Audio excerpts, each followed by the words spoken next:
전 드라마가 있었는데 이걸 실제로 본 사람은 건탁이밖에 없어? 건탁이요? 건탁이. 건탁? 건탁이. 친구 이름 건탁이에요.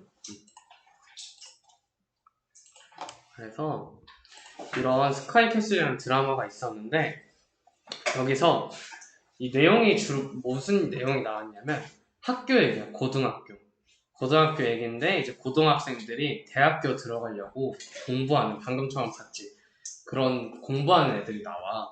그래서 여기 글을 읽어보면서 같이 한번 보자. 첫 번째 문단부터 보면 지난 2월 1일에 종영한 스카이캐슬은 역대 비지상파 프로그램 시청률 1위를 기록할 정도로 올겨울을 뜨겁게 달군 드라마래.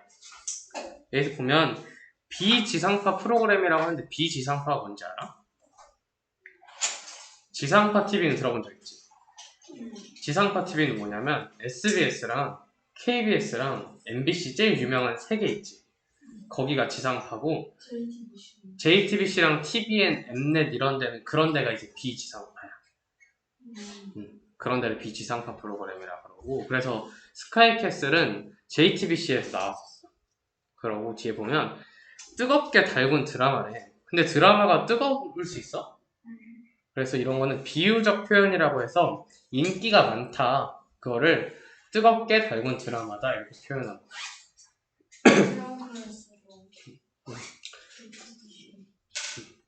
그러고 뜨겁게 달군 말고 열풍이다 라는 말 들어봤어? 열풍이다? 열풍적 인기를 얻고 있다, 이런 그런 표현이랑 비슷한 거야. 뜨겁게 달군 드라마다.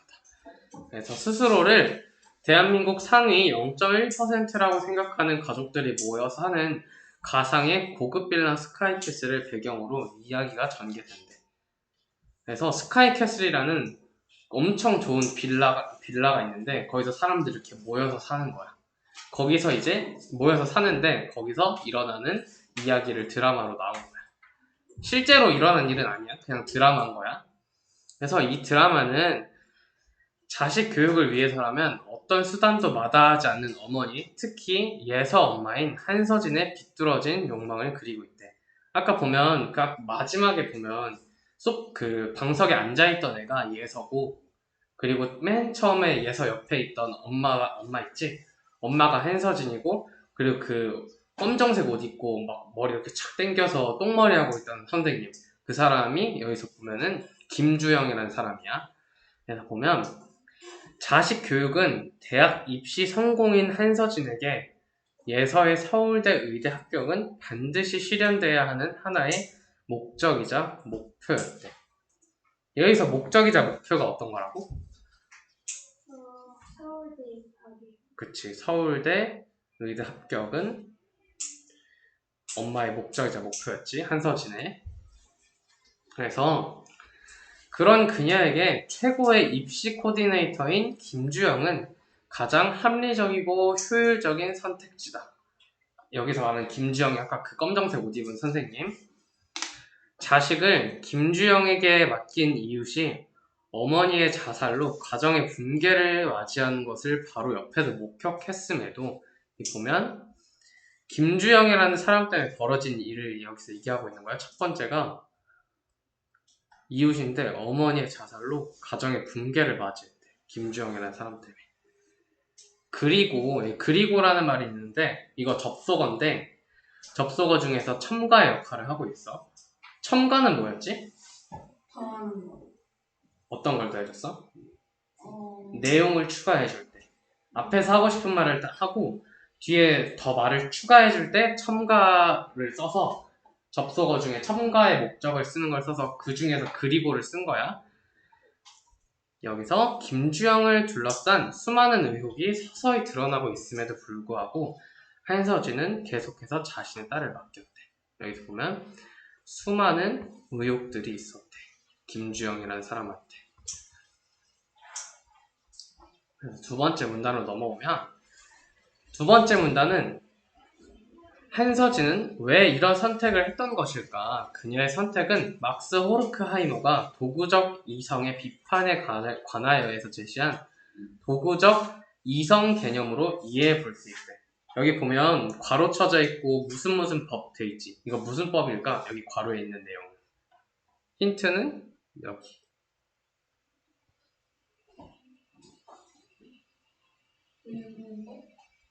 아니야. 물어보고 답하는 거 뭐였더라? 잠재답. 문답. 그치, 문답법. 여기 괄호 친 데는 문답법이야, 문답법. 그래서 막스 호르크하이머라는 사람이 도구적 이성이라는 개념을 말했대. 이게 뭔지 보자면 서구 근대 산업 사회를 지지하기 위해서 그리고 보면 선생님 여기 이렇게 쳐놨지 줄 이렇게 친 거는 보면 왜 쳐놨냐면 지금 이 문장 한 문장만 해도 5줄이게 되거든. 5줄 한 문장이 5줄짜리야. 엄청 길지. 그러면은 이럴 때는 선생님처럼 한 번씩 끊어서 읽어주는 게 중요해. 왜냐면 안 끊고 그냥 한 번에 쭉쭉쭉쭉 읽다 보면은 한 3번째 줄 가서 앞에 내용이 뭐였지? 그러면서 처음부터 또 다시 읽어. 그러면 시간도 더 오래 걸리겠지. 그러니까 긴 문장이 있을 때는 이렇게 툭툭 잘라서 읽으면은 조금 더 기억이 잘 돼. 그래서 이런 길 때는 너희가 읽기 편한 식으로 자르면 돼. 그렇다고 인간의 이성이 사물의 본질을 이렇게 끊으라는 말은 아니야. 어느 정도 적당히 너희가 이해할 수 있는 수준에서 끊어서 읽으면 좋아. 그래서 다시 보면 서구 근대산업 사회를 지지하기 위해서 인간의 이성이 사물의 본질을 인식하는 본래의 이성에서 벗어나 어떤 목적을 달성하기 위해 가장 합리적인 방법을 선택했다는 기능으로 도구와의 모든 선택과 행동의 근원에는 기능으로 도구화 됐음을 비판하고 있대. 그래서 비판을 하고 있대. 호르크하이머 사람이. 그래서 보면 쉽게 생각하면 이 도구적 이성이라는 거는 너희가 하고자 하는 게 있어. 원하는 게 있는데 그거를 수단이랑 방법 같은 거 안 가리고 최대한 합리적인 방법을 선택해서 하는 거를 도구적 이성이라고 생각하면 돼. 차를 타다가 가다 보면 가끔 차가 막힐 때 있지. 엄마나 아버지 차 타고 다닐 때 차 막혀본 적 있지. 그러면 차 계속 막혀서 차가 늦게 가잖아. 근데 빨리 가고 싶으면 어떻게 할 수 있을까? 빵빵 할 수 있고 아니면은 돌아가거나 아니면 끼어들거나 그 차를 치고 가? 그냥 끼어들거나 그럴 수 있지. 근데 이게 좋은 건 아니잖아. 빨리 가고 싶어서 남들한테 피해주는 거잖아. 뒤에서 빵빵거리고 차 사이사이로 막 끼어들면서 다니려고 그러고 그럴 수가 있잖아. 근데 사람들은 빨리 가기 위해서 자기가 원하는 게 빨리 가는 거야. 그러니까 가장 합리적인 방법은 남들 생각 안 하고 그냥 방법만 봤을 때 빵빵하거나 이렇게 그냥 가로지르면서 그냥 차 사이사이로 움직이면서 가는 게 제일 빨리 갈 수 있겠지? 저도 경험이 있어요. 도구적 이성한다는 사람을 봤어요. 어떨 때? 제가 토요일 날 새벽 12시 반에 토요일 새벽 12시에? 포켓몬빵을 사러 갔어요. 포켓몬빵을 사러 갔어. 근데 1시 20분에 딱 포켓몬빵 하나가 온 거예요. 1시 20분에 빵이었어? 근데 딱 1시 20분에 또 아저씨 한 고등학생 정도 되는 분이 와가지고 제가 먼저 왔는데요 이러면서 저 주시라고 이러면서 그래서 사장님한테 뭐라 하길래 이제 아빠가 등장해가지고 제가 먼저 왔는데요 이러니까 죄송합니다 이러면서 갔어요. 건탁이 아버지랑 같이 있었어? 네. 그치. 그런 것처럼 그 고등학생 건탁이 아버지가 없는 줄 알고 처음에 그랬던 거잖아.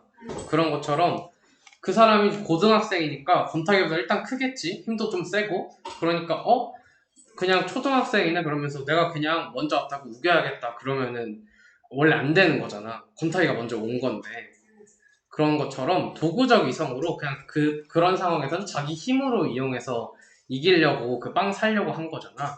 그런 것처럼 일단 남한테 피해가 가든 안 가든 상관없이 자기가 원하는 걸 최대한 얻을 수 있는 방법만 생각한 게 도구적 이성인 거야. 좋은 방법은 아니겠지? 근데 포켓몬빵이 어디서 팔아요? 쌤도 물론 쌤은 그런 거 잘 안 사가지고.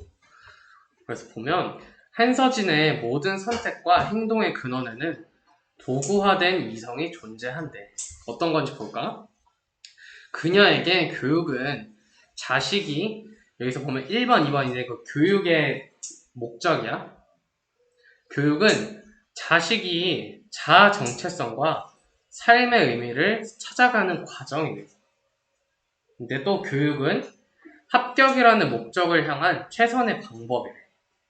그래서 교육에는 이렇게 두 가지의 모습이 있다는 거예요. 자아 정체성과 삶의 의미를 찾아갈 수 있는 과정일 수도 있고, 아니면 합격이라는 목적을 향한 최선의 방법일 수도 있대. 근데 이거는 조금 반대되는 내용이지. 학교에서는 뭔가 자아 정체성이나 그런 자신을 찾아가는 법을 공부해야 되는데, 또 다른 방면에서는 대학을 입학하는 합격에 목적을 둔 그런 방법이래. 근데 여기서 한서진은 어떤 쪽이 속하겠어? 1번이겠어? 2번이겠어? 2번. 그치. 한서진은 2번을 선택한 거지. 그래서 밑에 도구화된 이성적 선택과 행동이 교육의 본질을 지워버리게 되는 것이래. 여기 보면 원인과 결과라고 적어놨잖아. 결과는 교육의 본질을 지워버리게 된다는 거래. 왜? 도구화된 이성적 선택과 행동을 했기 때문에. 그래서 도구화된 이성적 선택과 행동을 한다면 교육의 본질을 지워버리게 되는 거예요. 그럼 여기서 교육의 본질은 뭐겠어? 1번과 2번 중에 교육의 본질은 뭘까?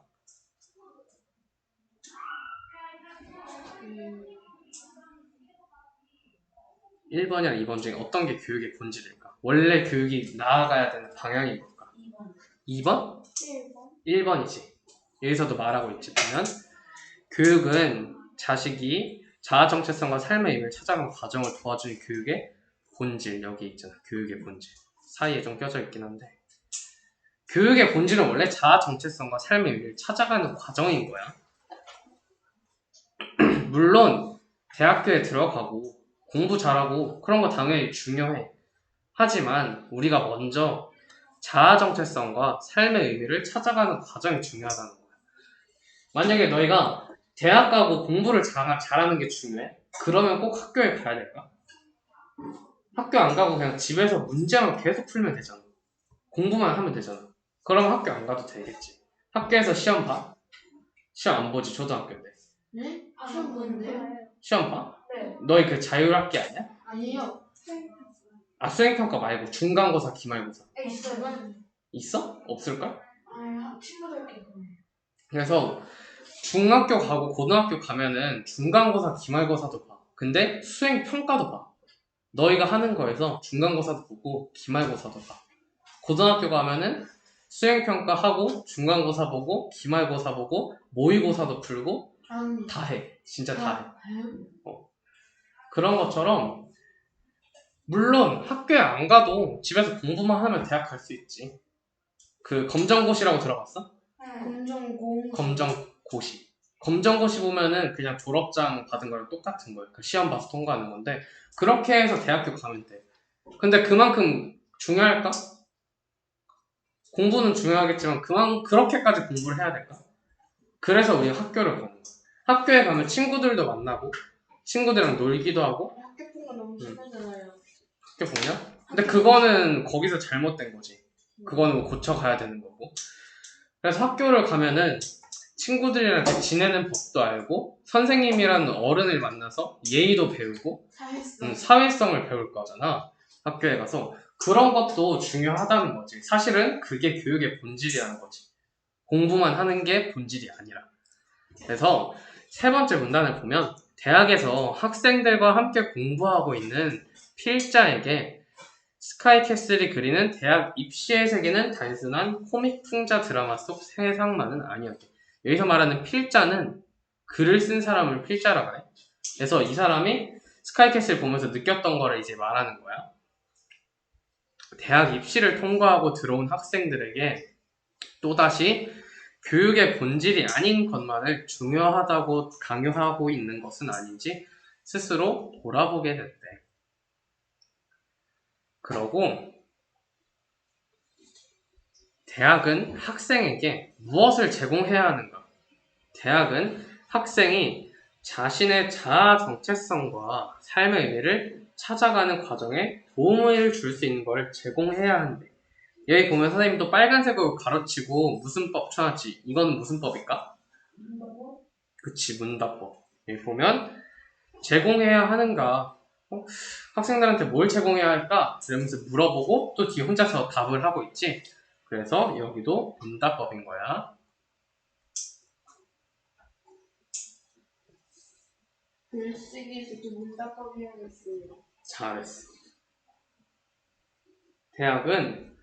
그래서 대학은 학생한테 뭘 제공해야 할까 고민을 했더니 대학교에서는 자아 정체성과 삶의 의미를 찾아가는 과정에 도움을 줄 수 있는 거를 제공해야 된대.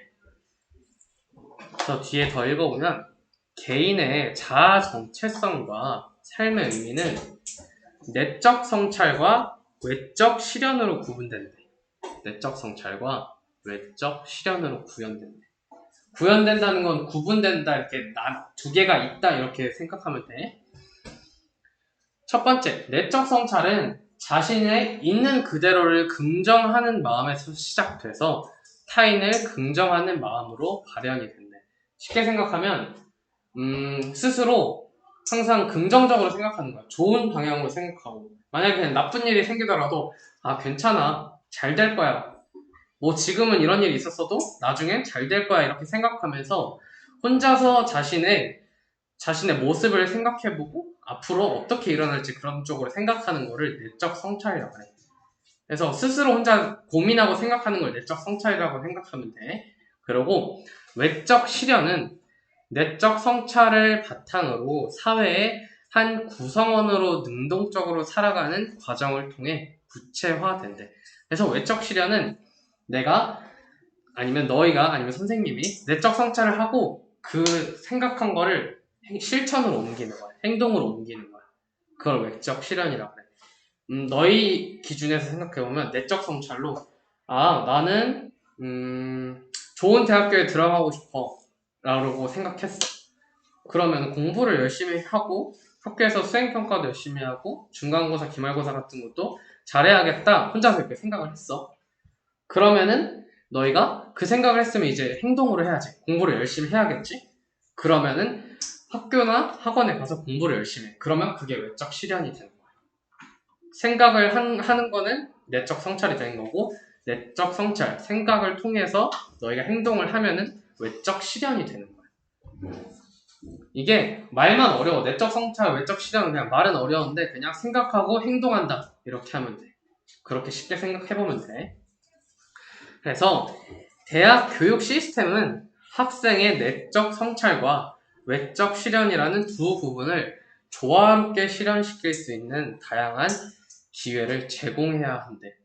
그래서 이거는 글쓴이의 주장이에요. 글쓴이는 대학 교육 시스템이 이렇게 돼야 된다 얘기하고 있는 거야.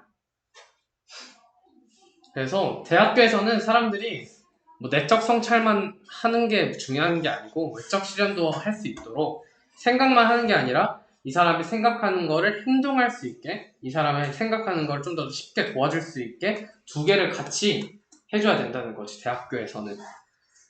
그래서 네 번째 문단 넘어가 보면 또 스카이캐슬의 줄거리에 대해서 나오는데, 마지막 회는 파국을 위한 수많은 장치와 복선에도 불구하고 예상과 다른 결말로 많은 시청자들을 멘붕에 빠뜨렸대. 멘붕이란 말 뭔지 알아? 네. 멘붕이 뭐야? 멘붕이요. 그치. 멘붕은 멘탈 붕괴의 줄임말이거든. 그래서 그냥 막 무너지는 거야. 말 그대로 머리 아프거나 그냥 멘탈이 무너지는 거야. 그리고 왜 이런 말이 나왔냐면, 선생님이 이거 다 봤거든, 스카이캐슬을. 진짜 처음엔 진짜 재밌고 다 쭉쭉쭉쭉 재밌게 보고 있었는데 마지막 회 결말이 엄청 이상한 거야. 어떻게 했어? 결말이 죽었어요. 죽진 않아. 결말이 갑자기 뜬금없이 너무 해피엔딩으로 흘러갔어. 네? 막 이게 16부작이었거든. 1화부터 16화까지 있었어. 그럼 16번을 하는 거잖아.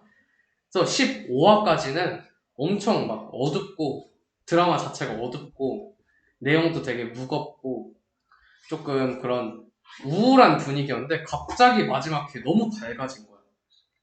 막 뭐지? 만화 영화 보면 그냥 행복을 찾아 떠나는 그런, 갑자기 막 어두운 얘기 15화까지 하다가 16화 때 갑자기 행복을 찾아 떠나자 이런 식으로 끝난 거야. 갑자기 밝아져 느낌이. 그래서 사람들이 멘붕에 빠졌어. 갑자기 내용이 이상해졌어. 아무튼 그거는 그냥 부추한 거 아니에요? 그냥 그런 건 아닌 것 같은데 사람들이 되게 그때 말이 많았어. 그래서 여기 보면 이 사람도 이 글의 성격상 별마에 관한 비평은 하지 않기로 한대. 이 사람도 마음에 안 들었던 거지. 비평을 한다고 하지 않는다 했으니까. 이거는 뭐 어쨌든 다른 얘기고 넘어가 보면 캐슬의 모든 사람들이 스스로 성찰하고 자신을 둘러싼 불의에 저항했대. 그리고 자신의 정체성과 삶의 의미를 다시금 설정하는 아름다운 모습을 보여줬다. 이렇게 갑자기 내용이 바뀐 거야. 전에는 계속 어두운 얘기하고 뭐 사람 죽이고 맞아 사람 죽는 것도 나왔었고 그런 얘기 하다가 거기서 죽어 막 이렇게 어디 밀어. 선생님이 변신을 해가지고 어떤 남자애로 그래서 걔 언니를 죽여. 왜? 그 아까 그 나왔던 그 여자애 있잖아. 근데 또 1등 걔가 1등인데 2등도 있었다 했지. 해나가 2등이었는데 해나를 죽여버려. 누가? 쌤. 그 선생님이 아까 왜요? 해나가 자꾸 해나 때문에 아까 그 여자애가 방해되니까 스트레스 받아 있잖아. 아까 앉아 있으면서 뭐 네가 똑같은 조건이었으면 이겼을 것 같아? 그러면서 계속 스트레스 받게 했지. 그래서 아예 스트레스 안 받게 걔를 죽였어. 여자애를. 좀 심했는데. 그 정도로 앞에 그런 얘기 하다가 갑자기 마지막에 행복을 찾아 떠나요. 이런 식으로 끝나니까 어이가 없는 거지. 그래서 아무튼 거기서 사람들이 자신의 정체성과 삶의 의미를 다시금 설정하면서 그런 아름다운 모습을 보내주는 결말이 나왔던 거야. 그래서 드라마 줄거리가 두 번째가 한 번 더 나오는데 한서진은 예서를 김주영에게 벗어나게 했대. 엄마가 정신 차린 거야. 이제 딸은 김주영 선생님한테 보내면 안 되겠다 한 거고 남편 강준상과 함께 이웃들에게 진실된 사과를 했대. 왜냐면 이 엄마랑 아빠 이름은 강준상이야. 둘 다 그 스카이캐슬에 사는 사람들한테 별로 이미지가 안 좋았어. 살짝 그 부잣집 그런 느낌 있잖아. 좀 재수없고 그런 이미지였어요. 마을에서. 부잣집인데 되게 재수없고 잘난 척 많이 하고 그런 가족이었는데 이 가족이 결국 다른 가족들한테 사과했대. 그리고 다른 가족들도 여기에 이 한서진 가족 말고 다른 가족도 여러 명 있을 거 아니야? 다른 가족들도 한서진 가족과 마찬가지로 해결 불가능해 보였던 갈등을 서둘러 봉합했대. 이게 무슨 말일까? 봉합했다라는 말은 알아? 봉합하다? 봉합하다. 이게 다시 묶는 거야. 만약에 인형 팔이 뜯어졌어. 그럼 실로 이렇게 묶을 수 있지. 그런 거를 봉합한다. 아니면은 너희가 손가락이 뭐 어쩌다 진짜 손가락 확 잘렸어. 절단이 됐어. 그럼 손가락을 다시 붙이는 것도 봉합한다. 손가락 잘려요? 붙여요? 붙일 수 있어. 그 손가락 잘린 거를 그대로 병원만 가져가면은 안전한 방법으로 가져가면은 손가락도 다시 붙일 수 있어. 뭔가 좀 대신 이렇게 움직이는 게 조금 예전만큼은 잘 안 되겠지? 아무튼 그런 것처럼 이 갈등을 목 잘리면 죽겠지. 갈등을 서둘러 봉합했대. 그만큼 갈등을 다시 원래대로 돌려놓았다는 거지. 갈등이 없는 상태로. 그래서 캐슬의 학생들도 갑자기 변화했대. 여기 애들도 다 그냥 어둡고 공부 열심히 하고 그런 애들이었는데 예서는 아까 그 여자 있지? 예서는 예전에 착한 예서로 돌아왔고 자기 친구들이랑 관계도 회복했고 살인 누명을 썼다가 한서진의 진술을 풀려는 우주라는 애도 있어. 우주는 자퇴를 한 뒤 자신이 누군지 탐색할 시간이 필요하다면서 떠난대. 우주도 공부를 되게 열심히 했던 애인데 이런 누명을 써. 아까 한 친구가 죽었다고 했잖아. 그 누명을 우주가 썼었어.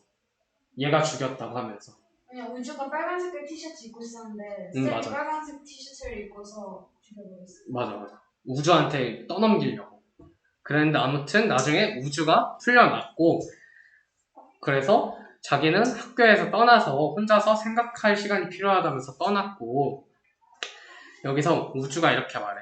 힘은 어느 대학을 나왔는지 보다 내가 누군지 어떤 사람인지 뭘 위해 사는지 그리고 그게 선명할 때 나오는 거래. 여기서 이렇게 말했지 우주가. 근데 여기 이거는 우주의 말을 그대로 갖고 왔잖아. 그대로 가져오는 거 뭐라고 했지? 이응으로 시작해. 초성이. 유약. 땡. 다른 데서 그대로 가져오는 거 뭐라 그러지? 인, 인용. 인용. 다른 데 있는 내용을 그대로 가져오는 거는 인용이라고 해. 책이나 아니면 다른 사람이 말한 거나 그럼 그대로 가져오면 인용이 되는 거야. 이런 얘기를 했었고, 우주의 떠남의 변은 대학을 포함한 지금 대한민국 교육이 제공하지 못한 지점들을 정확하게 드러내고 있대. 그래서 우주가 이렇게 떠나는 행동이 대한민국의 교육의 현실을 보여주는 거지. 학교에서는 자신을 돌아볼 생각이 없게 만든다 이런 얘기야. 자신의 생각을 돌아보기 위해서 학교를 떠났다고 했잖아. 학교에서 자신을 돌아볼 수 있었으면 떠났겠어? 학교에서 그냥 생각했겠지. 근데 학교에서는 그럴 수 없으니까 우주가 떠난 거야. 그래서 그걸 통해서 우리나라 교육을 보여준 거야. 학교에서는 아이가 혼자서 생각하는 게 조금 힘들다 이런 식으로. 그래서 우주는 내가 누군지, 어떤 사람인지, 뭘 위해 사는지 내적 성찰을 했대. 이렇게 생각하는 걸 내적 성찰이라고 하는 거야. 그리고 외적 실현을 통해 어떤 것을 추구해야 할지 모색하기 위해서 한국 교육 시스템에서 벗어나기로 결정했대. 학교에서 떠난 거야. 그래서 우주는 내가 누군지, 어떤 사람인지, 뭘 위해 사는지를 생각하면서 실천을 한 게 학교를 떠나기로 한 거야, 우주는. 그렇게 해서 실현을 한 거지. 행동으로 옮겼어. 그래서 5번째 문장 보면, 이렇듯 스카이캐슬은 우리 사회에 중요한 메시지를 던지고 있대. 우리 학생들이 내적 성찰과 외적 실현을 통해서 자아 정체성과 삶의 의미를 찾아갈 수 있도록 하기 위해서 대학을 포함한 교육계는 구체적으로 무엇을 해야 하는 것일까? 이렇게 하는 거지. 그리고 여전히 김주영은 또 다른 희생 학생을 찾기 위해 우리를 노려보고 있을지도 모른다. 근데 여기서 여전히 김주영이 노려볼 수 있을 수도 있대. 근데 이거 드라마의 인물이 어떻게 우리를 노려봐? 말이 안 되지. 그래서 이거는 비유적인 표현이야.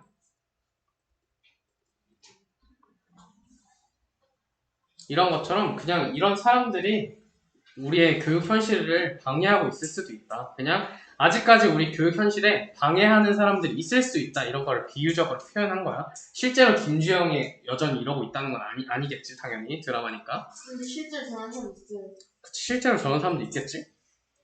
그래서 그 사람들은 경찰 데려가야 되는데. 그래서 지금 이거 어려운 내용 끝났어. 옆에 문제 한번 풀어보자. 이번 글이 좀 많이 어려웠어. 자, 1번부터 문제를 풀어볼까? 1번 답 볼까? 1번 X? 5. 네. 그 2번에 5, 3번에 X. 네. 자, 4번은? 5. 4번? 5야, 5. 자, 5번에 답 볼까?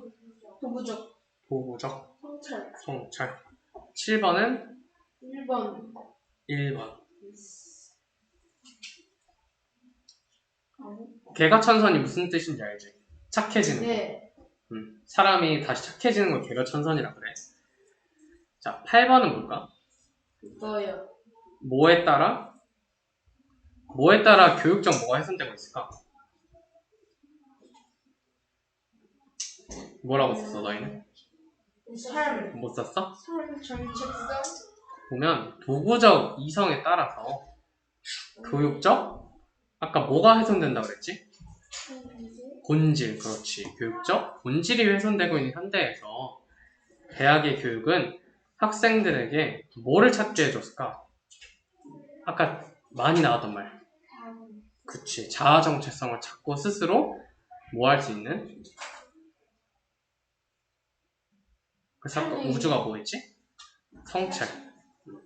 내적 성찰 했었지. 그런 기회를 제공해야 한대. 그래서 여기까지 하고 지금 이제 19분이니까 30분까지 쉬었다가 다시 수업하자. 그래서 봤던 거를 생각하면서 여기 글도 같이 읽어보자. 보면 꽃들에게 희망이라는 책을 읽었고 우리가 근데 그 책을 쓴 작가분이 여기 나오셔. 트리나 폴러스라는 작가분이신데 이분이 이런 책을 썼었대. 이분은 미국 오하이오주에서 태어난 작가이자 조각가, 운동가로 활동을 하셨대. 그래서 작가에 대한 설명이야. 보면 1번 미국 오하이오주에서 태어났고, 두 번째 작가이면서 조각가이면서 운동가로도 활동을 하셨대. 그래서 이분이 처음 출간된 뒤로, 이 책이 처음 출간된 뒤로 스페인, 네덜란드, 독일, 포르투갈, 일본 등 전 세계적으로 수백만 부가 팔릴 정도로 인기가 많은 책이었대, 이 책이. 그리고 이분은 국제 여성 운동 단체인, 자, 보면 세 번째, 국제 여성 운동 단체인 그레일의 회원이었대. 그래서 공동 농장에서 14년 동안 직접 우유를 짜고 채소도 재배했었고, 이게 네 번째, 성경 구절을 쓰고 성가도 불렀대. 성가를 불렀고, 여섯 번째, 조각가인 만큼 자신의 조각품을 판매해 수익금도 공동체 생활을 유지하는 데 쓰셨대. 그만큼 여러 가지 일을 하신 분이야. 그레일에서 하는 국제적 활동에도 적극적으로 참여했고 이런저런 일을 많이 했어. 그래서 지금 1번, 2번, 3번, 4번, 5번, 6번 선생님 이렇게 썼는데, 지금 트리나 폴러스라는 작가님의 인생, 이분의 하셨던 일을 대해서 얘기를 하고 있는데, 이게 설명하는 방법인데 어떤 방법을 썼을까? 설명하는 방법. 두 글자. 니은, 이응. 나이? 땡. 이렇게 쭉 줄줄줄 설명하는 거 뭐라고 했었지? 그치, 나열. 나열. 노안. 나열. 1번부터 6번까지 뒤에 더 있는데, 뒤에는 조금 생략하고 6번까지만 했어. 그래서 트리나 폴러스라는 작가님의 인생을 이렇게 나열을 하면서 설명하고 있는 거야. 그래서 뒤에 보면 경쟁을 초월해 진정한 나를 찾는 여행, 꽃들에게 희망. 우리 책의 내용이거든. 여기 다 보면은 너희가 읽어보면 알겠지만 다 노랑 애벌레, 호랑 애벌레, 그 늙은 애벌레 이렇게 해서 나와 있었잖아. 다 책에 있는 내용이야. 그래서 이거는 쭉쭉쭉쭉 넘어갈게. 그래서 보면 이 책에서 이 그림 본 적 있어? 나비가 된 애벌레? 네. 이 그림? 이게 마지막에 나오잖아. 네. 그래서 여기 잠깐 읽어보면 이 책에서 오랫도록 독자의 눈을 사로잡은 그림은 바로 거대한 애벌레 기둥일 거래. 모두들 기둥 꼭대기에 무엇이 있는지 알지 못한대. 아니, 알려고 하지도 않았대. 그래서 그저 남들이 올라가니까 막연히 좋은 게 있을 거라는 생각으로 덩달아 올라가는 것이래. 애벌레들이 이런 생각을 가지고 올라갔대. 그냥 남들이 올라가니까 나도 똑같이 올라가야겠다, 이런 생각으로 올라갔대. 처음에 시작한 애들은 처음에 시작한 사람들? 처음에 시작한 애벌레들도 뭐 그냥 습성 때문에 올라갔을까? 모르겠네, 그거는. 아무튼 대부분의 애벌레들이 그랬다는 거지. 다른 애벌레들도 올라가니까 그냥 남들이 하나보다 하면서 똑같이 하는 거야. 이런 거를 뭐라고 할까? 우리가 하는 말 중에 응? 전통? 경쟁? 경쟁이랑 조금 다른데, 이런 거를 전통이라고도 하고, 아니면 유행, 남들이 하니까 다 하는 거, 이렇게 생각하면서 올랐다는 거지. 근데 과연 이게 좋은 걸까? 남들이 하니까 하는 게? 자신만의 그거를 하는 게 중요한 거. 그치, 자신만의 생각을 하는 것도 중요하고 자신이 하고자 하는 거를 열심히 하는 게 중요하잖아. 근데 여기서 나온 애벌레들은 그냥 이렇게 했었대. 근데 주인공 애벌레는 어떻게 했었지? 올라가다가 노랑애벌레랑 만나가지고 거꾸로 앉아서 내려온 다음에 다시 올라갔는데 호랑이벌레고 노랑애벌레가 혼자 늙은 애벌레 본 다음에 혼자 나비 돼가지고 걔한테 알려줘가지고 호랑이벌레 똑같이 따르면서 둘 다 나비 돼가지고. 그치, 결국 나비가 돼서 날아갔지. 그런 것처럼 우리가 학교에서도 공부를 하고 학원에서도 공부하잖아.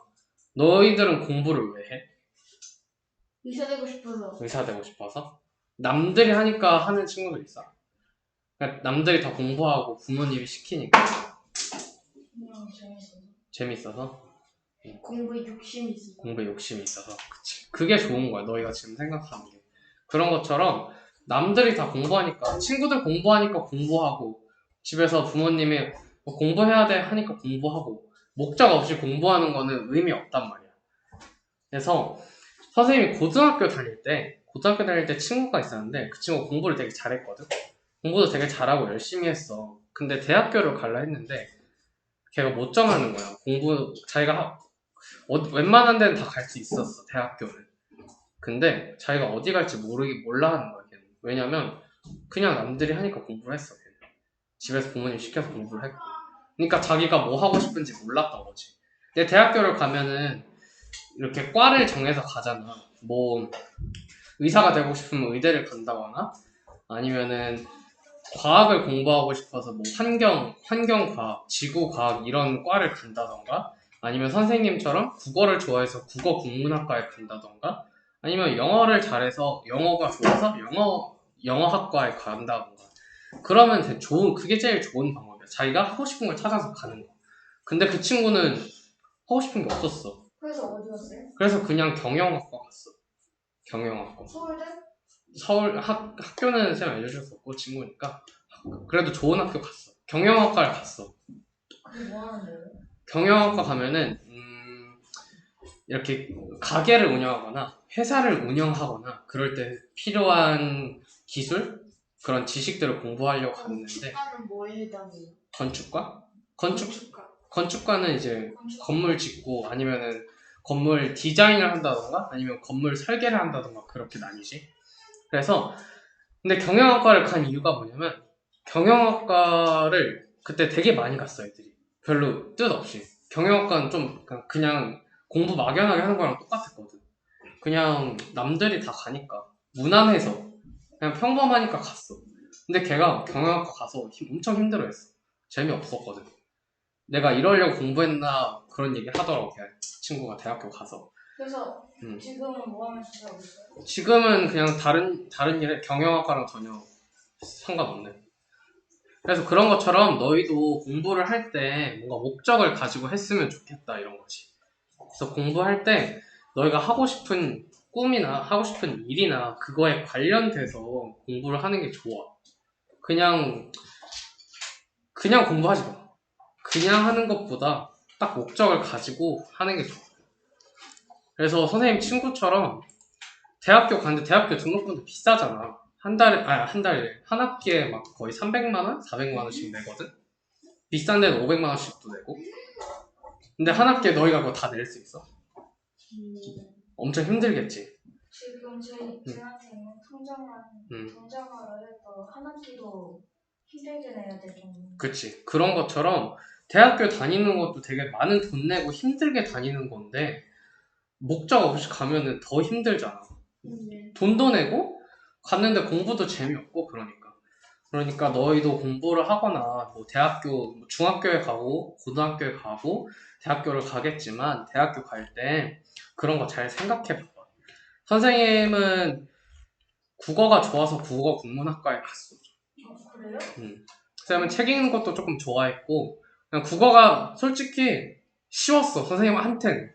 선생님 수학을 조금 못해서. 근데 국어는 되게 쉬웠어, 선생님한테. 재밌고. 그래서 국어 국문학과 갔어. 네, 환경과학 쪽에는 어떻게 환경과학도 선생님 친구가 환경공학과가 있거든. 환경공학.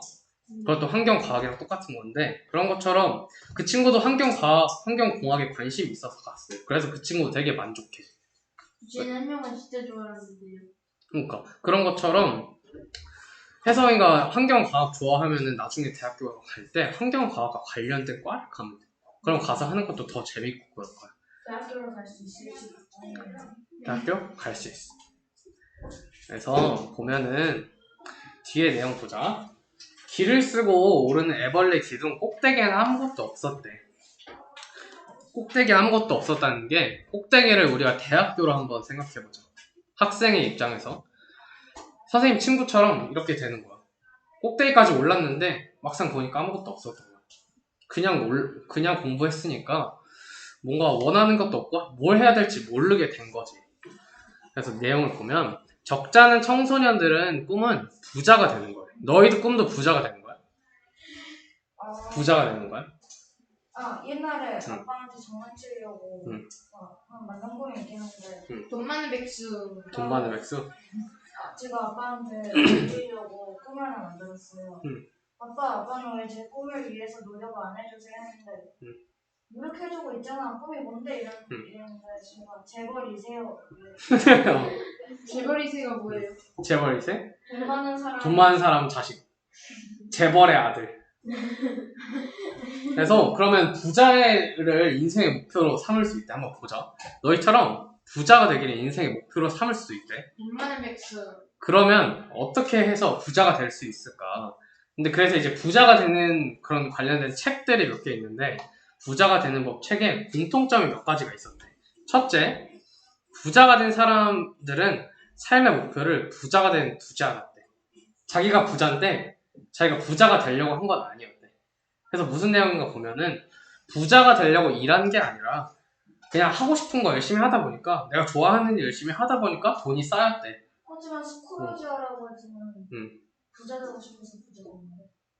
근데 엄청 부자는 아니었잖아. 그냥 거기서 보면은 그냥 욕심쟁이 할아버지 이런 느낌이잖아. 스크루지가 그 동네에선 돈이 많아도 그 동네에서만 많지 세계적으로 많은 사람은 아니었잖아. 그런 것처럼 그냥 자기가 하고 싶은 거 하다 보니까 돈이 쌓였대. 그래서 부자가 됐대. 그리고 두 번째, 그들은 부자가 될 만한 환경에서 성장한 게 아니래. 뒤에 보면 부모가 부자였던 사람도 있었어. 근데 오히려 평범한 가정인 사람이 부자가 되는 경우가 더 많았대. 그러니까 부모님이 부자여서 부자가 된 게 아니라 그냥 평범한 집안에서 이렇게 자랐는데 이렇게 자기가 할 거 하고 열심히 하다 보니까 부자가 된 사람들이 더 많았대. 그리고 세 번째, 부자가 된 사람들은 남들과 견주어서 뭘 잘하려고 한 게 아니라 남과 다른 걸 추구했대. 그러니까 자기는 부자가 된 사람들은 경쟁해서 그런 게 아니라 그냥 내가 하고 싶은 거, 뭐 남들이 잘 안 하더라도 남들이랑 좀 다른 거를 더 하고 싶어 했던 거지. 남들이 많이 하는 것보다 그냥 자기가 하고 싶은 걸 찾아서 했다는 거지. 그리고 네 번째, 부자가 된 사람들은 모두 책벌레야. 책벌레가 뭐야? 그치, 책 많이 읽는 애들을 책벌레라고 하죠. 쌤 부자는 아니야. 부자였으면 쌤 일 안 했지. 그래서 세계적인 부자들은 학력의 높고 낮음에 상관없이 모두가 독서 광들이었대. 그만큼 책을 엄청 많이 읽었다는 거야. 그래서 책을 많이 읽으니까 그거에 대한 지식도 많이 쌓고 여러 방면에서 상식이 많았던 거지. 나는 소설책이랑 만화책밖에 안 읽는데. 그래서 소설책은 그런 소설책을 읽다 보면은 어느 정도 그런 상상력에 되게 많이 자라긴 해. 근데 만화책은 우리가 만화책 왜 봐? 웹툰 이런 거 왜 봐? 그냥 재밌어서 보지. 아니면은 어떤 사람이 꿈이 웹툰 작가야, 아니면 만화가야. 그러면은 웹툰 보면서 이럴 때는 어떤 효과를 쓰고 어떻게 그림을 그리고 이럴 때는 어떤 스토리를 짜고 그렇게 분석을 하겠지. 그런 사람들 만약 만화를 하고 싶은 사람이면은. 근데 너희는 그냥 재밌어서 보는 거잖아.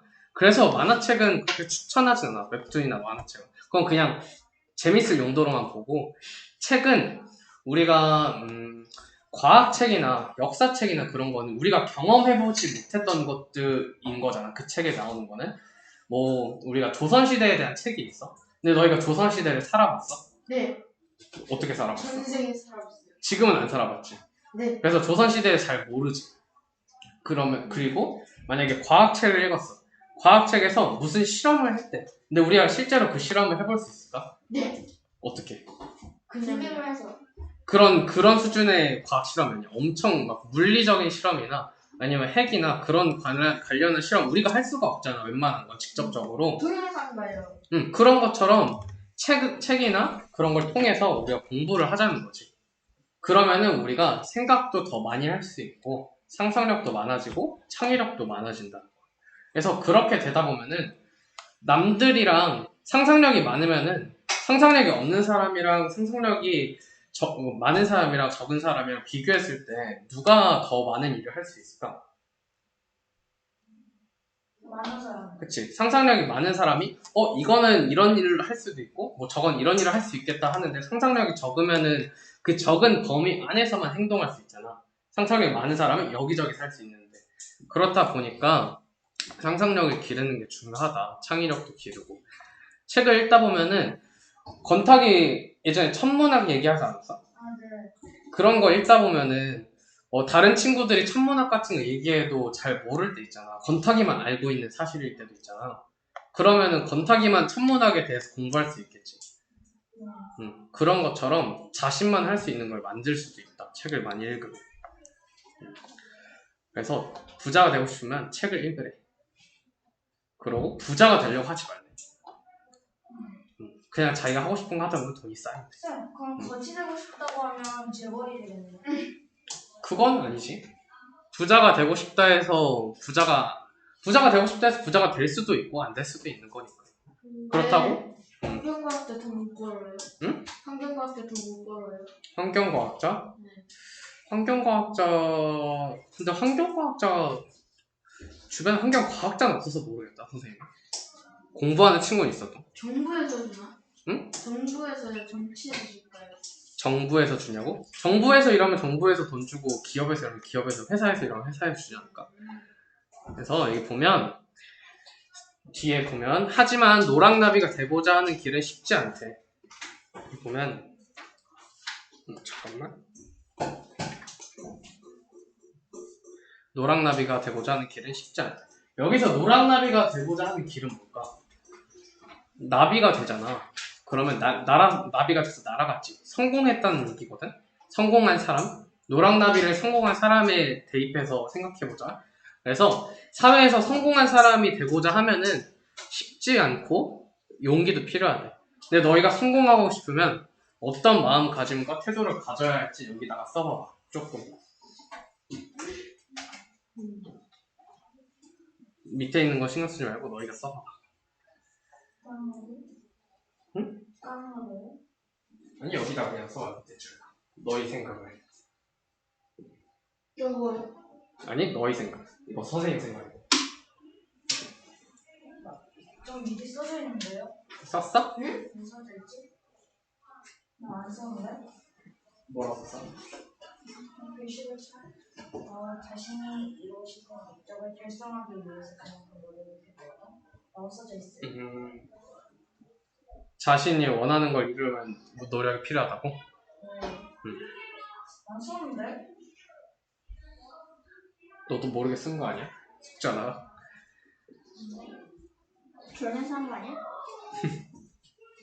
이건 내 글씨 아닌데 내 글씨 그냥 좀 더 똑바른데.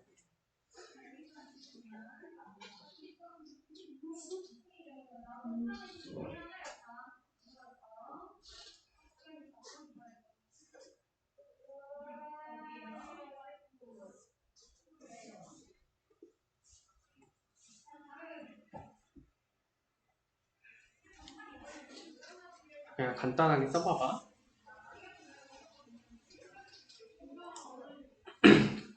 그래서 선생님이 쓴 거는 밑에만 읽어볼게. 우리나라 학생들이 노랑나비 성공하려면은 타인의 생각에 매몰되어 있던 자신의 생각을 타인의 생각에 매몰되어 있다는 거는 매몰이 묻혀 있다는 거잖아. 다른 사람들 생각에 내 생각이 묻히는 거야. 그러지 말고 자신의 자유로운 생각을 새롭게 얘기하고 그런 태도랑 용기가 필요할 것 같다라고 썼어 선생님. 그래서 남들이 생각하는 거 그대로 따라가는 것보다 자기가 생각하는 거. 저 그걸 쓰려고 했는데. 써. 그거 써도 돼. 남들이 생각하는 따라가는 것보다 내 생각을 가지고 내가 하고 싶은 거, 내가 했을 때 즐거운 거, 그런 거를 찾아서 할 수 있는 태도랑 그리고 그걸 하려는 용기가 필요하다. 이게 우리 아까 본 거야, 괜찮아. 아까 그 독일. 공부 못하는 나라. 근데 독일이 공부를 학교에서 잘 안 가르친다 했잖아. 선행학습도 하지 말고. 그래서 공부 못하는 나라라고 했는데 너희가 생각하기엔 어때? 그런 나라가 좋을 것 같아, 안 좋을 것 같아? 몰라요. 모르겠어? 독일에서 살아보지 않아서 모르겠네. 독일 사람들이 추구한 거는 꼭 공부를 잘하는 것보다 사람이 사는 게 뭐 잘 사는 것도 중요하지, 돈 많이 벌고 그런 것도 중요하지만 사람이 사는 데는 그런 아까 수영 배우고 막 자전거 자격증 있고 그런 것처럼 사람이 즐겁고. 근데 자전거에 자격증이 필요해요? 독일에선 있어. 그럼 뭐 어떻게 하려고 공부하지 말고 공부하려는. 독일에서? 네. 그러니까 공부는 하긴 하는데 우리나라처럼 그렇게 열심히 안 한다는 거지. 안 해도 된다는 거지. 안 해도 된다는 아니지만 공부도 중요하고 저런 여가를 즐기는 것도 중요하다. 둘 다 중요하다 이거지. 근데 우리나라에서는 좀 더 공부만 잘해라, 공부를 더 잘해라 이런 이미지잖아 우리나라에서. 쌤, 응? 근데 미국이나 다른 나라 가면 응. 만으로 우리나라 나이에 만으로 해야 되잖아요. 나이를. 응. 그러면 제가 12살인데 생일 지났을 때 11살이잖아요. 응. 그러니까. 그럼 전 11살 걸 배워야 되는 거예요? 12살 걸 배워야 되는 거예요? 미국에 가면? 네. 그럼 11살 걸로 배우겠지? 그러면 좋은 거 아니에요? 뭐 좋을 수도 있고 나쁠 수도 있고. 근데 우리는 한국에 사니까. 자, 그럼 넘어가 볼게.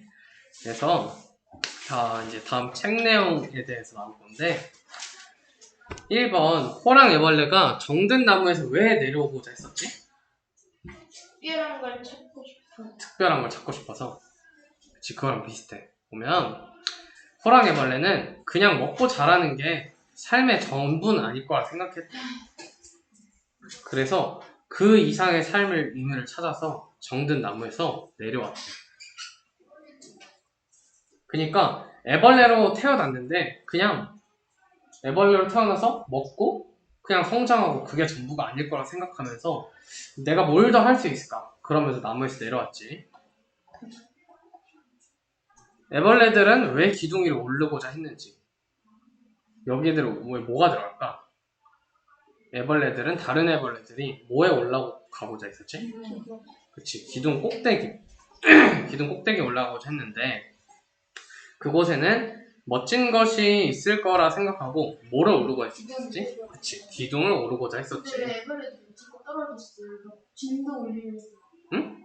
그 맨 마지막 꼭대기에 응. 올라가는 애벌레들이 막 떨어졌어요.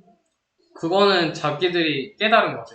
꼭대기에 올라가는 게 남들이 해서 그냥 똑같이 올라간 거고 내려가서 좀 더 새로운 걸 찾고 싶다 이런 거지. 근데 왜 죽었어요? 뭐 그러다가 도전하다가 실패하고 그런 의미지 않을까? 홈쇼 애들한테 밀려서 떨어졌구나. 뭐 경쟁을 하다가 떨어졌거나 그런 의미겠지? 사람으로 치면. 그래서 뒤에 보면 호랑이 벌레는 자신이 찾던 뭐가 뭐뭐 있을지도 모른다는 기자가 있을까? 자신이 찾던 삶의 의미가 기둥 꼭대기에 이를지도 모르는 기대가 있었지. 호랑이 벌레는 남들이 오르는 걸 똑같이 오르긴 했는데 그래도 저 꼭대기에 가면 내가 찾는 게 있지 않을까? 그러면서 올랐던 거지. 그래서 다른 애벌레들이 정신없이 오르고 있으며 분명 근사한 무언가 있을 거란 막연한 뭐를 품었을까? 생각? 마음? 비슷한 거. 뭔가 선물 받기 전에 어때? 기대. 그치. 그런 희망, 기대. 뭔가 좋을 거라는 기대나 희망을 품고 기둥에 오르기로 결심했어. 3번은 기둥 오를 때 왜 불안감을 느꼈을까? 보면 호랑 애벌레는 다른 애벌레에 따라서 같이 기둥에 올랐어. 근데 뭐가 있는지 몰랐지? 그치. 꼭대기엔 뭐가 있는지 몰랐지. 그래서 기어오르지 않을 때면 자신이 제대로 된 길을 가고 있는지에 대한 뭐가 엄습했을까? 두려움, 그리고 여기서 말하고 있는 불안감. 두려움도 맞아. 왜냐면 자기가 가고 있는데 잘 모르겠어. 너희가 처음 가보는 길을 가는데 여기가 길이 맞는지 잘 모르겠어. 그럼 좀 불안하기도 하고 두렵기도 하잖아. 그래서 당장 자신이 뭐가 되고 싶고 어떤 길을 걷는지 알지 못해서 몰랐으니까 호랑 애벌레는 그림자의 속삭임을 애써 외면하고 맹목적으로 기둥을 오르려고 했대. 그러한 상황에서 뭐가 지속됐을까? 아까 말했던 그치, 불안감. 계속 불안했겠지. 자, 4번은 호랑이애벌레랑 노랑애벌레랑 기둥 오른 거를 왜 포기했는지. 서로를 밟고 올라가야죠. 응? 서로를 밟고 올라가야죠. 그런 것도 있겠지. 보면 위에는 아무것도 근데 위에 아무것도 없는지 몰랐잖아. 나중에 알았잖아. 일벌레 떼기 잡히는 거 좋아해서. 그치. 여기 보면 무슨 수를 써서라도 위로 올라가야 한다는 뭐를 읽고 말았을까? 이성? 이성? 의지? 그치. 의지를 잃고 말았지. 왜냐면 자기가 이렇게까지 해서 올라가야 되나? 남들을 짓밟고 그렇게까지 올라가야 되나? 그런 생각도 있었을 거고. 그래서 다시 노랑애벌레를 밟고 올라가려고 했는데 노랑애벌레가 슬픈 눈빛에 그런 짓까지 하면서 올라갈 가치가 없다고 생각한 거지. 그러니까 나도 높이 올라가는 건 중요한데 굳이 내가 남들을 해치면서 남들한테 피해를 주면서까지 올라갈 가치가 없다고 생각한 거야. 그래서 너희도 뭔가 공부를 하고 있을 때 아까 그 스카이캐슬처럼 그래서 밀었다고 했잖아. 밀어서 친구를 죽였지. 그럴 만한 정도까지 하면서 공부를 하고 싶어? 1등이 하고 싶어? 그렇진 않지. 네. 그런 거를 생각해보. 너희가 뭔가 1등을 하고 싶은데 너희가 만년 2등이야. 맨날 2등만 해. 근데 1등만 맨날 하는 친구가 있어. 그거 이제 그래도 옥상에서 떨어뜨려. 그치. 그런 것처럼 굳이 그런 가치를 느끼지 못한 거야. 호랑이벌레는. 내가 내 친구를 해치면서 내 친구를 다치게 하면서까지 뭐 어쨌든 애벌레니까 친구겠지? 이렇게 하면서 그럴 생각은 없다. 그래서 즉 서로의 존재를 확인하고 꼭대기에 오르는 게 자기가 간절하게 바라는 거 아니라고 확인한 거죠. 그래서 5번 보면 호랑이애벌레랑 노랑애벌레 다시 헤어졌어. 그러고 나서 기둥에서 내려온 호랑이애벌레는 왜 다시 오르려고 했는지, 노랑애벌레는 호랑이애벌레랑 헤어지고 어떻게 됐는지 보면 모여를 따라 무언가를 끊임없이 찾아 나서고 노력하는 삶을 살고 있게 항상 모해지네. 여기 보면 타인의 방향성을 따라 남들이 하는 걸 그대로 따라간다는 거예요. 타인의 방향성이 타인이 다른 사람이고 방향성은 길이라고 생각해봐. 남들이 가는 길을 따라서 그냥 끊임없이 나간대. 목적도 없이. 그래서 항상 피로하고 불안하대. 남들이 하는 거를 똑같이 따라 하려고 해. 그러면은 되게 피곤하겠지. 그러고 제가 하는 걸 내가 따르는 게 맞을까? 그런 불안함도 들고 그런 생각이 든 거야. 그래서 다시 한번 기둥을 오르고자 했었고, 노랑애벌레는 호랑이애벌레랑 헤어지고 조금 쓸쓸하고 그랬는데 어느 날 고치를 만들고 있는 누구를 만났지? 늙은 애벌레. 그치. 늙은 애벌레를 만났고, 늙은 애벌레는 노랑애벌레에게 하나의 애벌레로 사는 거를 기꺼이 포기할 만큼 뭐를 원해야 한다는 말을 줬어? 나비? 희망. 희망? 뭐뭐를로 끝나는데? 포기할 만큼 날기를 간절히 원해야 된다고 했었지. 늙은 애벌레가. 그래서 노랑애벌레는 뭐를 통해 나비가 되었지? 고치. 변했지. 그런 마음가짐도 변했고 그런 변화. 그런 변화를 통해서 나비가 되었지. 자, 6번에 애벌레 기둥에 올라간 호랑이애벌레는 어떤 사실을 깨달았는지. 뭐에는 아무것도 없었어. 기둥 꼭대기. 그치. 기둥 꼭대기에는 아무것도 없었어. 호랑이애벌레는 그 꼭대기에 오르기 위해서 많은 뭐와 뭐를 들인 애벌레가? 힘과 노력? 시간과 노력. 힘도 맞아. 힘과 시간과 노력을 들어서 애벌레들이 꼭대기에 올라갔는데 위에 아무것도 없다는 사실을 숨기려 하고 그리고 그거에 대해서 실망을 했어. 그러면서 머물다가 올라오려는 이들한테 밀려 어디로 떨어졌지? 아래? 땅으로 떨어졌지. 그리고 호랑이애벌레가 오른 기둥은 수도 없이 많은 기둥 중에 하나였다. 이렇게 깨달았지. 그리고 호랑이애벌레도 노랑나비를 만나서 자기도 나비가 되고 싶어했지. 호랑이애벌레도. 그래서 나비가 된다는 어떤 걸까 보면 이건 어려우니까 다 말해줄게. 나비가 된다는 거는 뭐를 벗어냐면 타인과의 경쟁.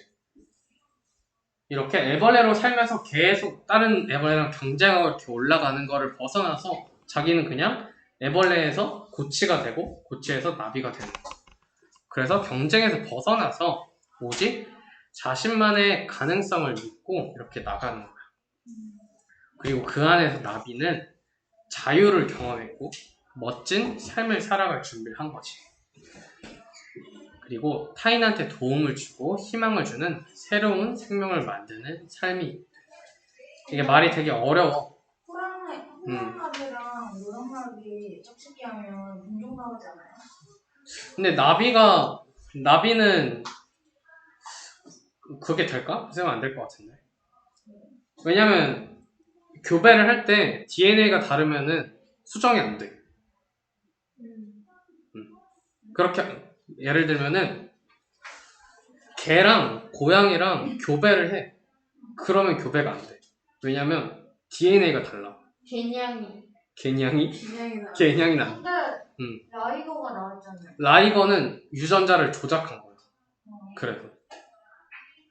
그래서 수정을 하려면 이거는 너희가 이제 고등학교 정도는 돼야 배우는 내용이긴 한데 교배를 하려고 해도 종이 다르면 교배가 안 돼. 그리고 모든 생명체는 DNA가 다 달라. 그런 사람이 가지고 있는 유전 정보가 다 달라. 원숭이랑 인간이랑 달라요? 원숭이랑 인간이랑 다르지. 대신 얼추 어느 정도 비슷해. 인간이랑 원숭이는. 그리고 원숭이가 진화를 생쥐 있지, 생쥐. 과학 실험에 생쥐 많이 쓰는 거 알아? 네. 왜 생쥐한테 많이 쓰는지 알아? 인간이랑 거의 비슷하대, DNA가. 돼지도. 그래가지고 그런 실험, 인체 실험 같은 거 하기 전에 임상 실험이라고 하잖아. 그래서 동물들한테 하는데 거의 그래서 쥐를 많이 씁니다. 그래서 그만큼 뭐 이건 아예 수업이랑 다른 얘기긴 하지만 교배를 하려면은 그런 DNA가 같아야 교배가 돼. 근데 라이거는 사자랑 호랑이랑 교배를 한 거잖아. 그거는 대신 인간이 인위적으로 DNA를 바꿔서 교배를 해서 라이거가 태어난 거야. 그래서 사실은 둘이 이렇게 교배를 해서 나올 수 있는 그런 존재야. 라이거가 뭐예요? 라이거 호랑이랑 사자랑 합쳐졌어. 사실 근데 인간의 욕심 때문에 나온 거긴 하지 그게. 무슨 뜻이야? 자, 진정한 사랑의 의미가 무엇인지 생각해보재. 여기 빈칸에 뭐가 들어갈까? 늙은 애벌레는 나비가 되면 뭐 할 수 있다 했어. 뭐 할 수 있다 했겠지? 위에 봐봐. 여기 위에 나와. 생명을 만들 수 있고. 일단 나비가 되면 너는 그치, 진정한 사랑을 할 수 있대. 그러고 애벌레들끼리 사는 것보다 훨씬 좋은 새로운 생명을 만드는 사랑이래. 왜냐면 애벌레는 번식을 할 수 없어. 나비만 번식을 할 수 있어. 나비가 알을 낳잖아. 그 알에서 애벌레가 태어나는 거니까 거기서 새로운 생명을 만들 수 있다고 한 거야. 그래서 이처럼 어떤 경우에는 자기 존재에 희망을 갖는 일이 곧 타인에게 희망이 되기도 한대. 근데 애벌레에서 나비가 될 때 굳이 고치를 하는 거예요? 그거는 걔네는 그렇게 해야 성장할 수 있으니까. 그냥 잎사귀를 싸고서 그쪽 안에 있어도 되지 않을까? 잎사귀? 근데 그 애벌레가 이렇게 있고 애벌레가 고치를 만든 다음에 그거를 깨고 나오는 게 나비거든? 거기서 그림을 대충 그려줄게, 선생님 대충. 애벌레가 이렇게 있잖아. 대충 이거 애벌레라고 생각해봐봐. 애벌레가 번데기가 돼. 그걸 이렇게 고치를 만들어. 그래서 이런 고치를 만들어 자기가 안에 들어가는 거야. 요 안에서 변신을 해. 얘가 바뀌어. 밖에서 변신을 하면 안 되는 거예요? 그러면은 조금 위험할 수도 있고, 그러니까 아마 이렇게 태어난 거 아닐까? 이거는 너무 그런 얘기여서, 과학적인 그런 얘기여서, 선생님이 뭐라고 설명해 줄 수가 없네. 그냥 자연의 이치야, 이거는. 우리가 과학적으로 뭔가 설명할 수 없어. 응? 번데기 짜면 어떻게 되냐고? 그럼 죽겠지? 그래서, 자, 뒤에 이어서 덮보자.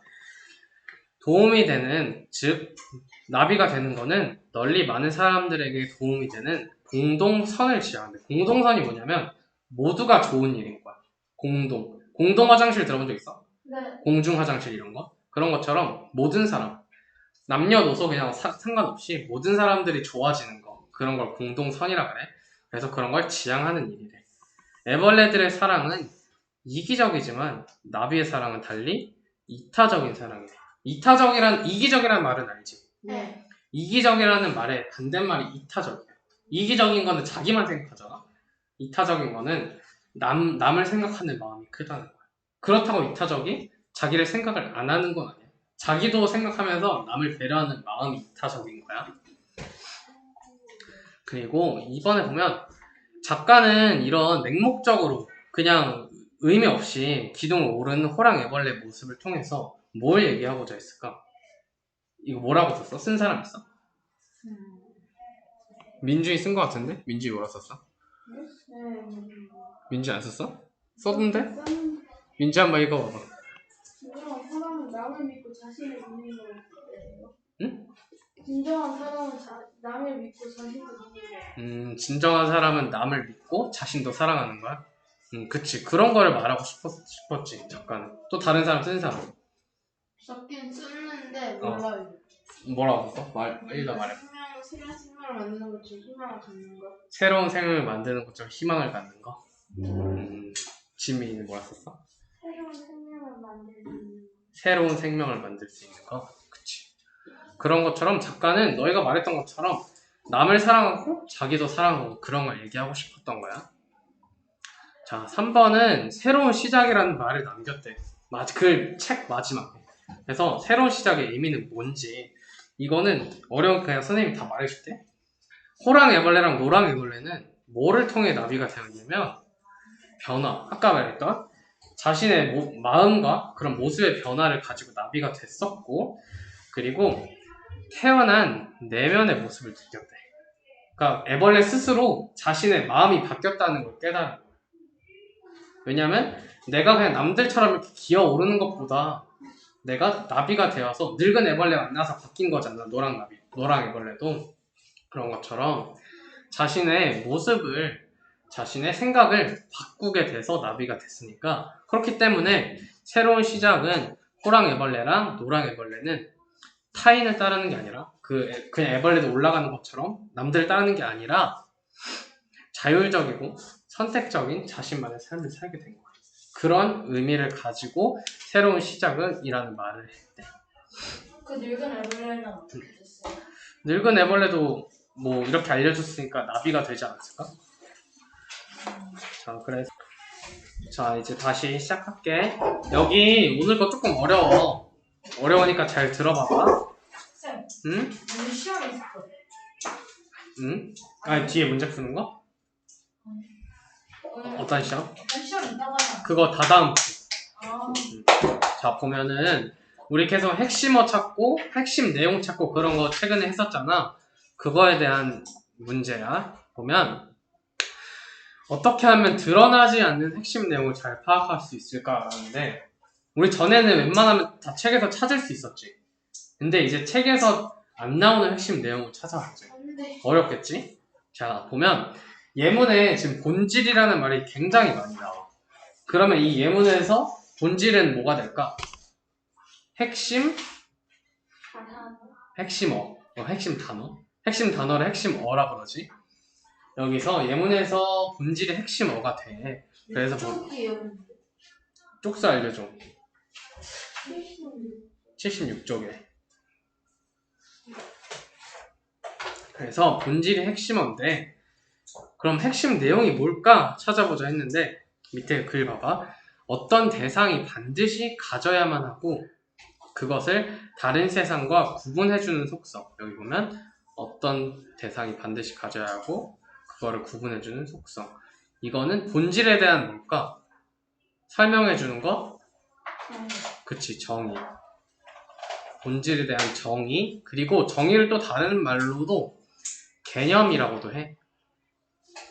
그래서 보면 속성이라는 본질의 개념과 여기 본질의 개념과 그리고 밑에 보면 또 본질에 대한 추가의 내용이 있어. 보면 따로 존재하여 발견한 것이 아니라 사후적으로 구성되어야 한다. 여기 보면 본질은 따로 존재하여 발견된 것이 아니라 사후적으로 구성된 것이다. 이거는 본질의 속성이라고 해요. 여기 보면 본질의 속성. 근데 속성이란 말은 지금 어디에도 없지. 그래서 이걸 합치면은 이 두 개가 제일 중요해서 이걸 합치면은 본질의 개념과 속성이라는 핵심 내용이 된대. 지금 그래서 이 예문에서 제일 중요한 걸 줄였더니 본질의 개념과 속성이라는 답이 나온대. 근데 개념이란 말도 없고 속성이란 말도 없지. 근데 너희가 찾아내야 돼, 이제. 너희가 스스로 생각하고 써봐야 돼. 그래서 얘는 속성 아니면 특징. 보면 위 문단에 직접적으로 개념에 대한 단어가 등장하고 있진 않대. 어디에도 개념이란 말은 없었지. 그래서 우리는 앞서서 글의 핵심 내용을 파악하려면은 우리 이거 앞에 했었던 거야.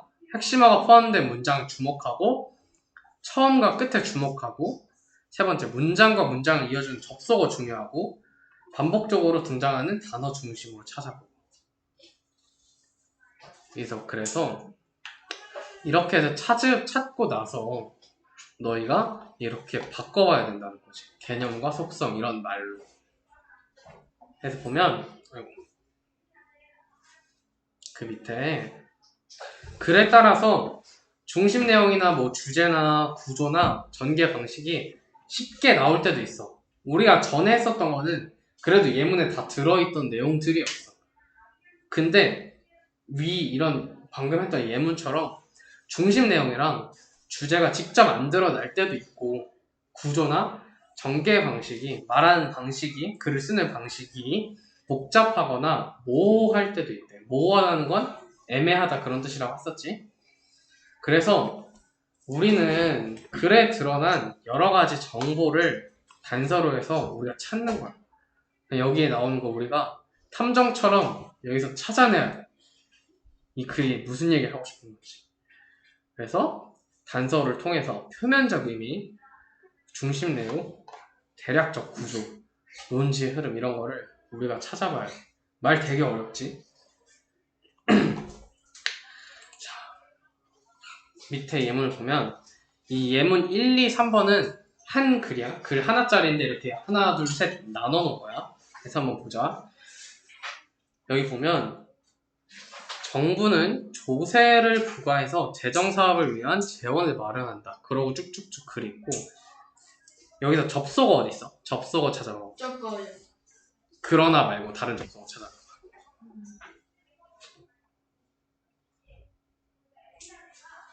여기 그런데 접속어 있지. 그리고 즉 여기 접속어 있지. 그리고 마지막에 그러나가 이렇게 있지. 근데 여기 보면은 위에서 설명을 했지만 결국 중요한 내용은 처음이나 마지막에 온다 했었지. 그래서 처음을 봤을 때 정부는 조세를 부과해서 재원을 마련한다? 이게 중요할까? 아니면 밑에 정의까지 있는 조세 전가가 중요할까?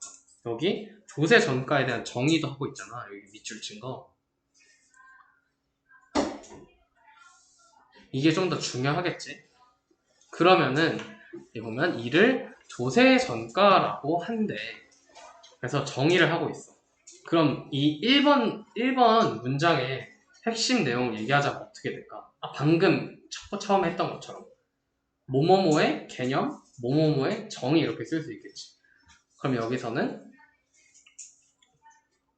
조세 전가에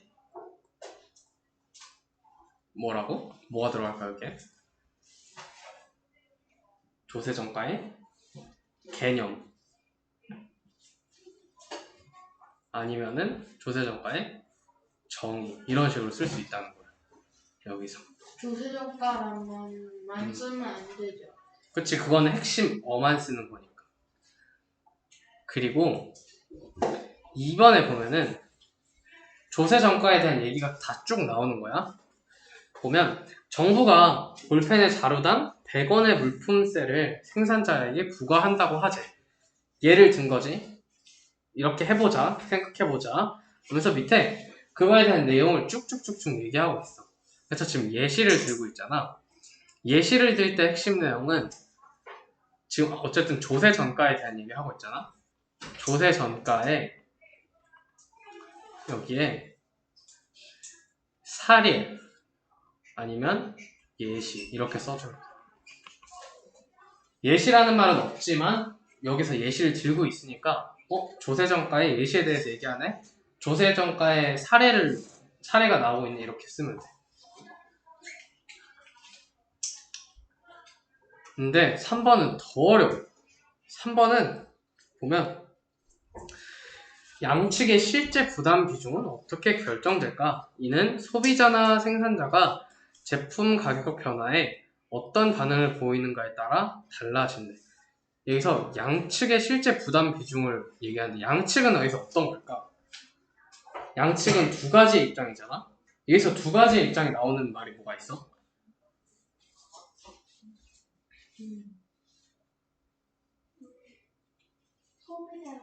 그치. 소비자나 생산자. 여기서는 소비자나 생산자에 대해서 얘기하고 있어.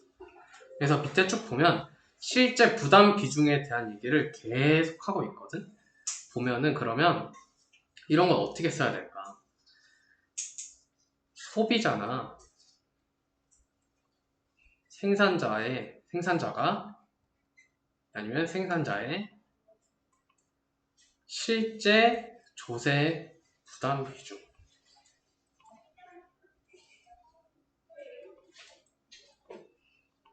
이게 핵심 내용이 돼. 와, 대박이네. 너희가 찾고 합치고 바꾸고 스스로 해봐야 돼 이제. 그래서 이번 건 조금 어려워. 그래서 보면 밑에 보면 조세 전가의 개념이네. 1문단 핵심 내용은 방금 선생님이 했었지. 핵심 내용 조세 전가의 개념. 그래서 보면 문단 어디에도 개념이라는 말은 없었어. 근데 우리는 예를 들면 여기 보면 일을 뭐뭐라고 한다라는 게 있었잖아. 이거를 통해서 개념을 설명하는구나. 그렇게 생각할 수 있어. 그래서 이렇게 핵심 내용을 할 때 대표적인 단어들이 있어. 핵심 내용을 얘기할 때.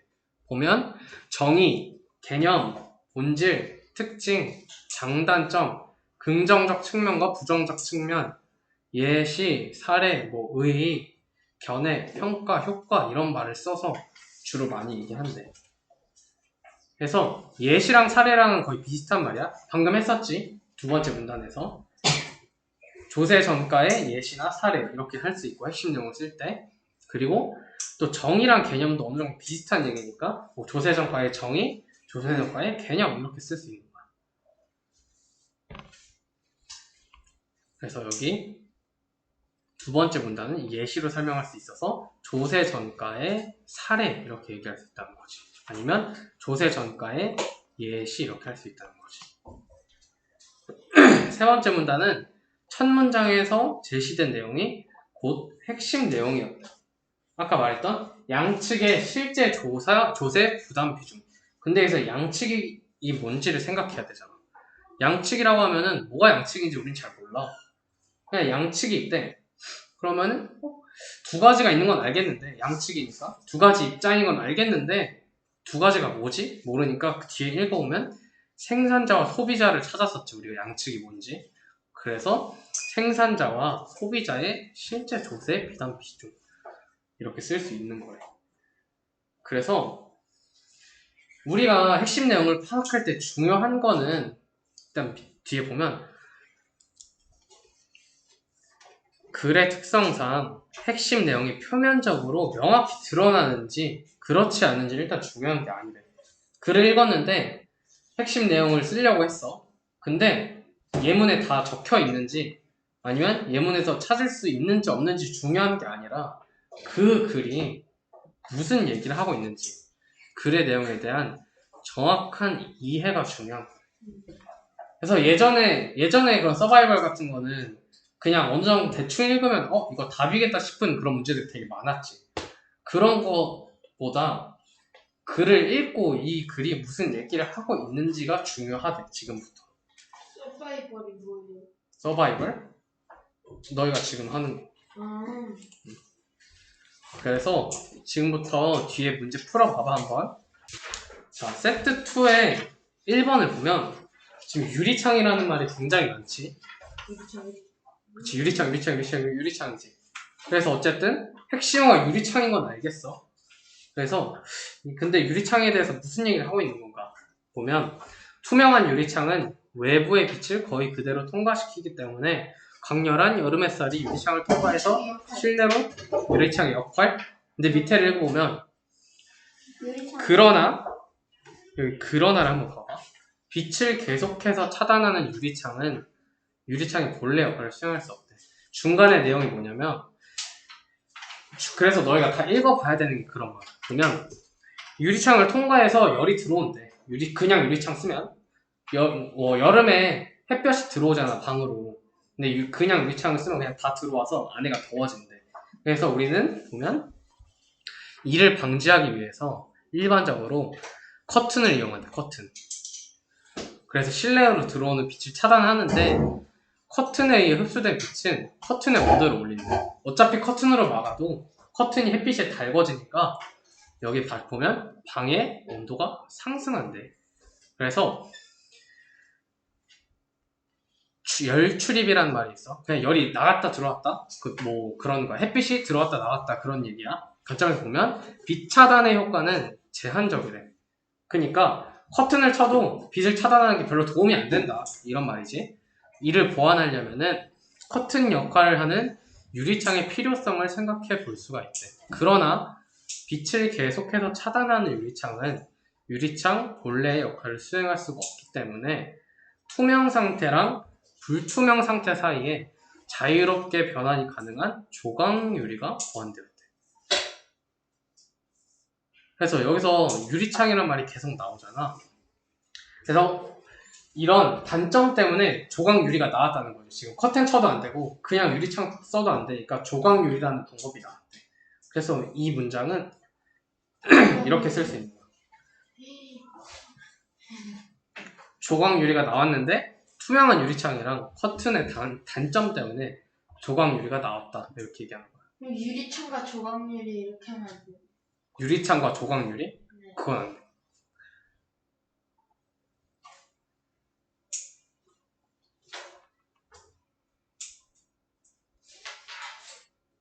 자, 이번에는 선거구라는 말이 굉장히 많지. 그럼 선거구가 여기서 핵심어겠지? 그래서 선거구라는 말이 나오는데 여기서 중요한 건 선거구를 정할 때 방법이 있대. 대개 의원 선출을 위한 선거구의 종류는 한 선거구에서 선출하는 의원의 정수를 기준으로 나뉜대. 그래서 선거구를 나눌 때는 그런 의원의 수에 따라서 나뉜다는 거야. 그래서 보면 의원 뽑는 방식에 이뤄서 매우 다양하대. 그런 방법도, 선거구를 정하는 것도. 그래서 보면 선거구의 종류는, 여기가 이제 진짜 중요한 내용이야. 선거구의 종류는 한 명의 의원을 선출하는 소인 선거구, 여러 명 선출하는 다인 선거구, 또 다인 선거구는 중선거구로 나뉘고 6명 이상 하면은 대선거구로 나눈대. 그래서 연구 결과에 따르면 선거구 종류는 그런 선거 결과나 의원과 유권자 관계에 그런 영향을 준대. 결국 중요한 거는 선거구의 종류 아니겠어? 선거구가 지금 어떻게 나뉜다는 거니까. 보면 그래서 선거구의 종류에는 그냥 소인 선거구, 다인 선거구. 여기서 계속 얘기하는 게 선거구의 종류에 대해서 얘기하는 거니까 선거구의 종류에는 소인 선거구도 있고 다인 선거구가 있다, 이렇게 정리해줘야 돼. 그래서 선거구의 종류 이렇게 하면 돼요? 선거구의 종류 하면은 종류에는 뭐가 있는데? 이렇게 물어볼 수가 있잖아. 그럼 이렇게 써요. 선거구의 종류는 소인, 다인 선거구가 있다. 그 정도는 그 정도까지 괜찮아. 그러면 이제 세트 1부터 돌아가서 다시 풀어봐봐.